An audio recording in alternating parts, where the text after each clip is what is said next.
learned so much this year. New things in math, science, and reading.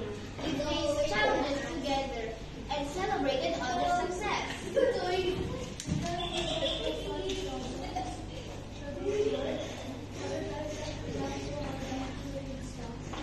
And yes, even at times we struggled and made mistakes. Each moment, good or bad, has been a part of our journey, and each one has helped us grow. But now, as we say goodbye to this reunion, we are not just saying goodbye to our teachers or classrooms.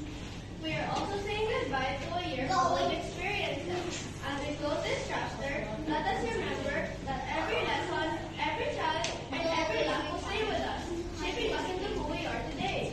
Truly say farewell.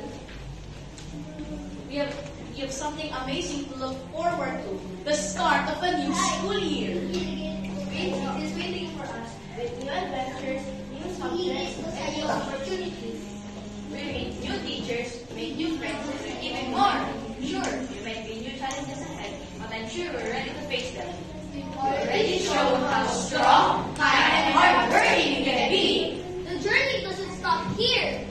In fact, it's only just the beginning. We are becoming leaders of our school, and next year we'll have a chance to become a good example for the others. Grade 6 will be full of memorable experiences, and we'll achieve things together. So as we say goodbye to this school year, let's remember how far we've come. And as we look ahead to next year, let's carry with us the lessons we've learned, the friends we've made, and the memories we'll cherish. The best